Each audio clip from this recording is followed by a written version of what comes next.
What's going on? Matt Savoca here from Awesemo.com, bringing you my top plays on DraftKings for these first games of the first round of the NBA playoffs here on Saturday, April 16th, 2022. We kick things off with 3 series in the Western Conference and 1 in the East, that Philadelphia and Toronto game.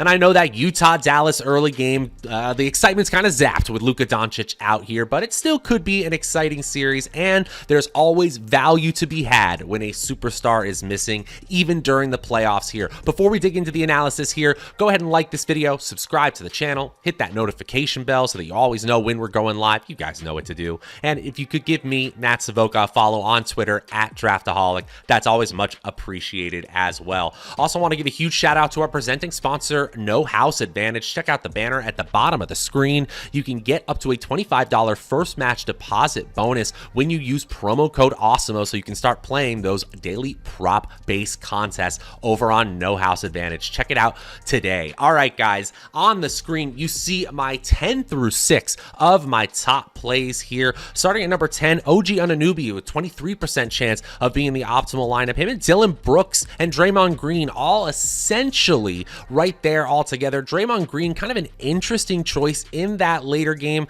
Not my favorite big, but he's probably going to produce and he's probably going to play close to 40 minutes. That's why we like him here.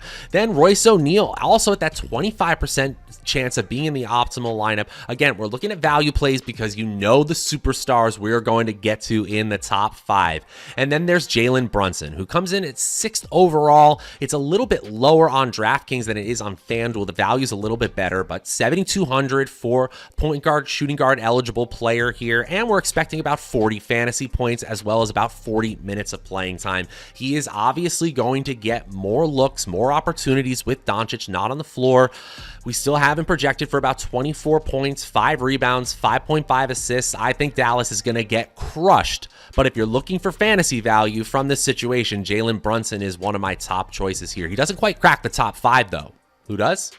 Let's watch and find out. At number 5, it's MAXI KLEBER. It's another value opening up from this Dallas Mavericks team, which essentially has no shot at making a playoff run or a championship run if Luka Doncic can't return quickly here. And I expect them to get crushed today, to be honest. It's the lowest total game by far. And unless you're playing DFS, there isn't a whole lot to be excited here. I guess if somebody steps up for Dallas and they truly make a run here, I'm just not expecting it. KLEBER is 3,300, a super low salary play. 21 points is a median projection because we only got him projected for about 24.5 minutes. But again, he just needs to get to about 25, 30 fantasy points and we're looking good. And he does do that a quarter of the time. A 34% chance of being in the optimal lineup in this 4-game slate is enough for number 5. Not an exciting play, but a value play for MAXI KLEBER. At number 4, in my opinion, a much more interesting value play. Now, it is very different salary-wise. 5,400 versus 3,300. That is a huge differential. But Patrick Beverley is in this Minnesota-Memphis game, which is the highest total game on the slate, 236.5.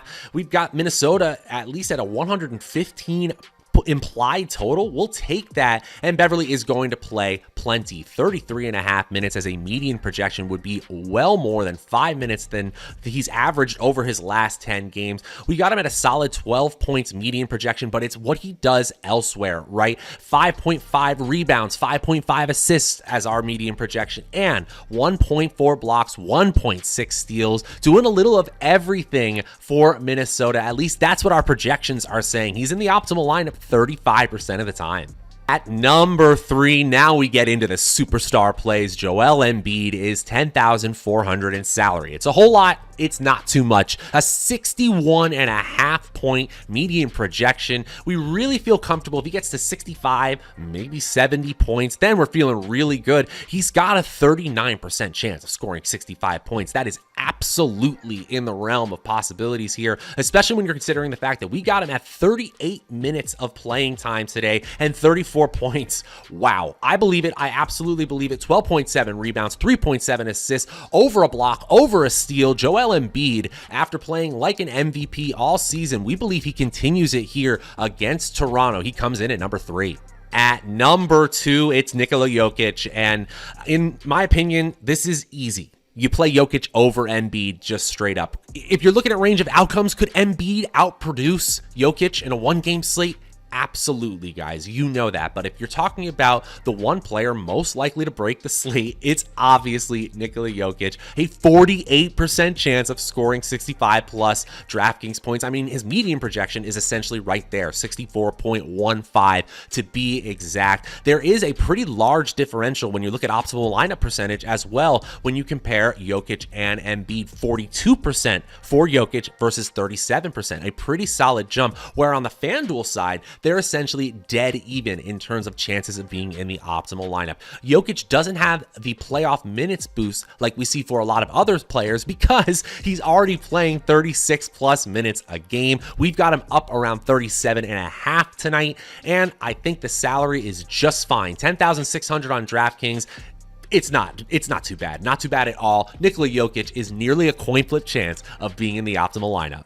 Now, before I reveal my final play, my number one play on DraftKings for this Saturday playoff slate, just want to remind you guys, go ahead and like this video, subscribe to the channel, hit that notification bell so that you always know when we're going live. You guys know what to do. And give me a follow on Twitter as well, at Draftaholic. And give my buddy Josh a follow on Twitter while you're at it, at Josh Engelman. He created these ConTENders videos. He's got you covered all week long. It's very fun to fill in for him on Saturdays, but he's the GOAT. You guys know it. And one more shout out to our presenting sponsor, No House Advantage. Beat your friends, not the house. They've got big player prize pools, player prop contests every single day, mass entry capability, and when you use promo code Awesemo, you can get up to a $25 first match deposit bonus. Check out that banner at the bottom of the screen. Okay, guys, let's get into my number one play on DraftKings. At number one, it's a value option, not a ceiling option. We'll make that clear. Still, Spencer Dinwiddie comes in at number one. He's going to get a minutes boost, a huge minutes boost because of Luka Doncic being out. We mentioned it when we were talking about Jalen Brunson.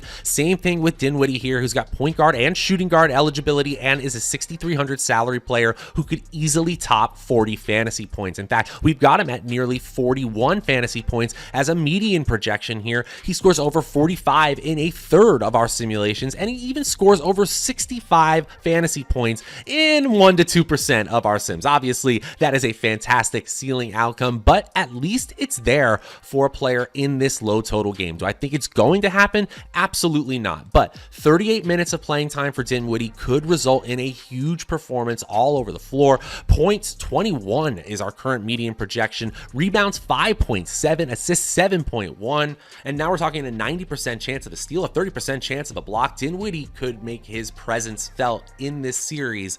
I don't think it's going to be enough for a series win, but he's a solid value play at 6,300. He's got a 48% chance of being in the optimal lineup. And that is going to do it for my top plays on DraftKings for this Saturday playoff slate. If you're looking for the FanDuel version of this video, it's around here somewhere. Go ahead and look for it on the channel. We will be back, and Josh will be back with all the ConTENders videos and all the coverage you need throughout the NBA playoffs. Until next time, I'm Matt Savoca. We'll see you guys later.